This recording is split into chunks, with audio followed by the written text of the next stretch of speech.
Hi guys, welcome to another edition of Take the Lead Tuesdays. My name is Francesca and we're here to, encourage and inspire women to take the lead in life, business and work. Have you ever dealt with inappropriate comments at work? A lot of us have dealt with it and we are still dealing with, maybe you have colleagues or even bosses or managers who make inappropriate comments at work. The inappropriate comments it can be like, oh, you're so fat, or don't you know that you need to lose weight, or even sexual, inappropriate sexual comments like, oh, whatever about your whatever.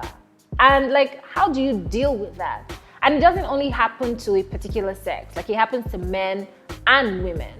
And so, I went for an event a couple of weeks ago and a lady was talking about how she's the only female on her team, and the men on her team, essentially, they're always making inappropriate comments about her dressing, about her body parts, about her intelligence, about a lot of things. And she's deeply uncomfortable with this. But you know what? She's never talked about it. She always just laughs it off and she's like, oh. So, I have a couple of things that I want to share around that. So the first thing that I would say, people are not going to stop making inappropriate comments because A, they feel you're comfortable, B, they feel like you don't mind, and C, maybe they're just oh, she's cool or he's cool with it. So the first thing that you need to do is, if you're uncomfortable with inappropriate comments, say so. So if, for example, you have, I have this friend who has a colleague who was always calling her, oh, yes, dear. Oh, hello, honey. And she's a very, very proper person. And she's just but I'm not his dear. I'm not his honey. How do I get him to stop? And so I said, you need to have, a very honest conversation with him and say, oh, I'm sure that's your way of being friendly, but it's not something that I feel comfortable with. My name is, so I'll give an example. My name is Jane. Please call me Jane. Yes, Jane. No, Jane. I don't like any endearment. I feel like it makes us too familiar, and I don't like that. And she had this conversation with a colleague, and to be fair to the guy, he was just oh no, it's something that I say to everyone, and they don't seem to mind. And she's oh, I'm sure, I understand. However, for me, dear or honey is something that I reserve solely for my significant other, and I'd like it to remain that way. And that was that, and it was carry on. Now in the guy's mind, he might be oh, we women sometimes worry about that. Oh, you don't want people to be oh, she's too stuck up, you are too sensitive. That thing on the back of downfall buses or lorries, let them say. You cannot sacrifice your comfort or you feeling a particular way because you're afraid of what someone feels about you. Even for men. So sometimes a man goes into an office and people are maybe a female colleague is exceedingly playful or clingy, or she's you're my office husband today, or you're not going to work, you're not going home today, you're going home with me, or wait till you carry safe. Guys, even more than women, are sometimes don't want to be seen as too sensitive. Oh my God, he's too sensitive. What's wrong with him? Please, if you're uncomfortable with it, then say it. I'm not your office husband. I don't like to be referred to as your office husband. I don't like the fact that you're clingy or you hold me suggestively and you touch me suggestively. I don't like it. Please, can we stick to?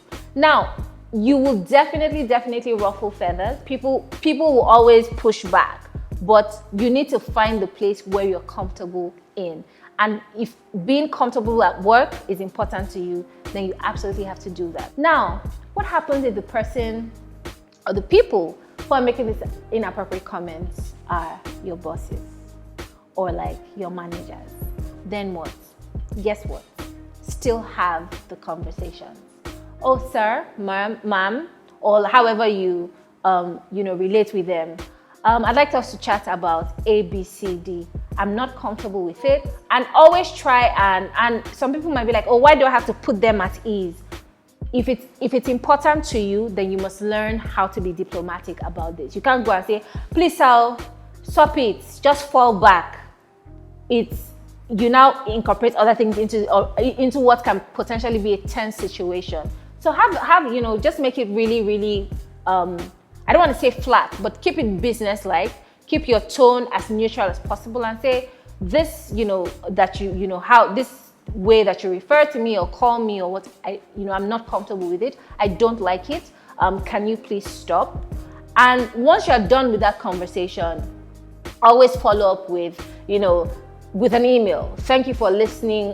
Thank you for making the time to chat to me about A, B, C, D. Now, don't write the email as if you are clearly trying to document it, but please do keep the documentation handy. In this Me Too era, for men and women, it's important to have documentation that backs up whatever it is we are talking about. Well, I'm going to talk about sexual harassment in a couple of weeks in the workplace, because I know that this is also something that people face. But you want to make sure that you have at least as much proof as possible, you know, to make your case. So those are kind of like my ideas around dealing with inappropriate comments. And if, for example, the people still continue to do it, then you want to flag with HR. Some people might be like, no, HR is always whatever for the company. But again, it's important to have that on record that you did officially complain about somebody either A, speaking to you inappropriately, addressing you in a manner that you don't like, or, you know, just making suggestive comments that you feel are not professional. So yeah, so those are kind of like, you know, those are kind of things that I wanted to share around that. Let me know if it resonates with you, or if you've had similar, you know, if you had similar examples, or how you dealt with it, or, you know, how you think people can navigate, you know, such similar circumstances. Thank you for watching, and don't forget to subscribe to my YouTube channel.